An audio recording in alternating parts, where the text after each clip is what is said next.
Hi, ಎಲ್ಲರಿಗೂ ನಮಸ್ಕಾರ. ಇವತ್ತು ಮತ್ತೊಂದು ರೆಸಿಪಿಯೊಂದಿಗೆ ಬಂದಿದ್ದೇನೆ. ಸಿಂಪಲ್ ಆಗಿ ಶಾವಿಗೆ ಉಪ್ಪಿಟ್ಟನ್ನ ಹೇಗೆ ಮಾಡೋದು ಅಂತ ಇವತ್ತು ನೋಡೋಣ ಬನ್ನಿ ವೀಕ್ಷಕರೇ. ಶಾವಿಗೆನ ಸಣ್ಣದಾಗಿ ಪೀಸ್ ಮಾಡ್ಕೊಂಡಿದ್ದೀವಿ. ಇದನ್ನು ಒಂದು ಬಾಣಲಿನಲ್ಲಿ ಹುರಿತಾ ಬರಬೇಕು. ಸ್ವಲ್ಪ ಕಂದು ಬಣ್ಣ ಬರೋವರೆಗೂ ಹುರಿತಾ ಬರಬೇಕು.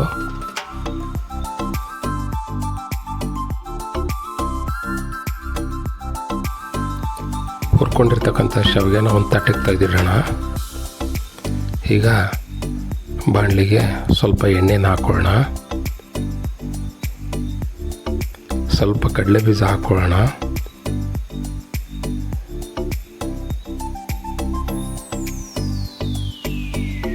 ನಂತರ ಸ್ವಲ್ಪ ಸಾಸಿವೆ, ಜೀರಿಗೆ,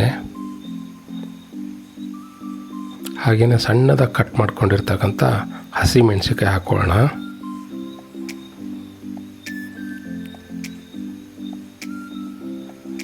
ಆಮೇಲೆ ಸ್ವಲ್ಪ ಕರಿಬೇವು ಹಾಕೊಳ್ಳೋಣ.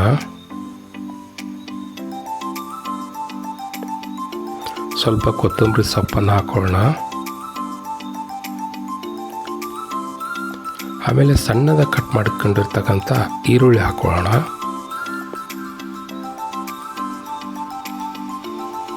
ಇದನ್ನೀಗ ಸ್ವಲ್ಪ ಕಾಯಿಡೋಣ. ಸ್ವಲ್ಪ ಈರುಳ್ಳಿ ಹಸಿ ವಾಸನೆ ಹೋಗೋರು ಹುರ್ಕೊಂಡು ಆನಂತರ ಟೊಮಾಟೊ ಹಣ್ಣು ಹಾಕೊಳ್ಳೋಣ. ಸಣ್ಣದಾಗಿ ಕಟ್ ಮಾಡ್ಕೊಂಡಿರ್ತಕ್ಕಂಥ ಟೊಮೊಟೊ,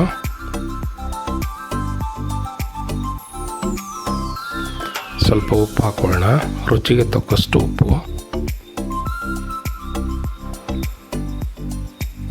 ಈಗಿದು ಸ್ವಲ್ಪ ಬೇಯ್ದ ತಕ್ಷಣ ಈ ಒಂದು ಶಾವಿಗೆಗೆ ಎಷ್ಟು ಬೇಕಾಗುತ್ತೆ ಅಷ್ಟು ಪ್ರಮಾಣದಲ್ಲಿ ನೀರನ್ನು ಹಾಕೊಳ್ಳೋಣ.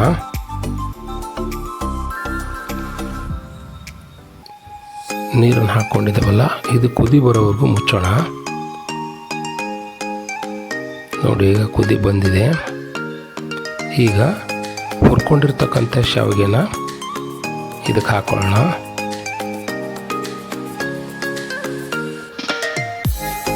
ಈಗ ಚೆನ್ನಾಗಿ ಮಿಕ್ಸ್ ಮಾಡೋಣ.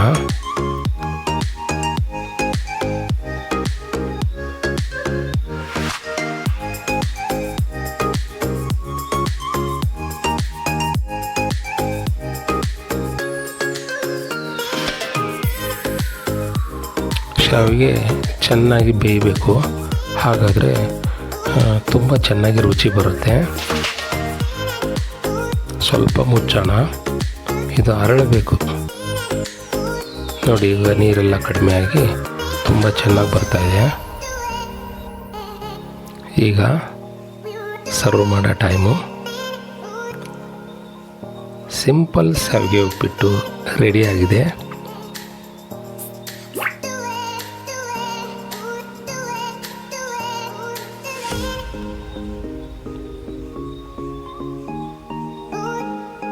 ವೀಕ್ಷಕರೇ, ಈಗ ರುಚಿ ನೋಡುವ ಸಮಯ.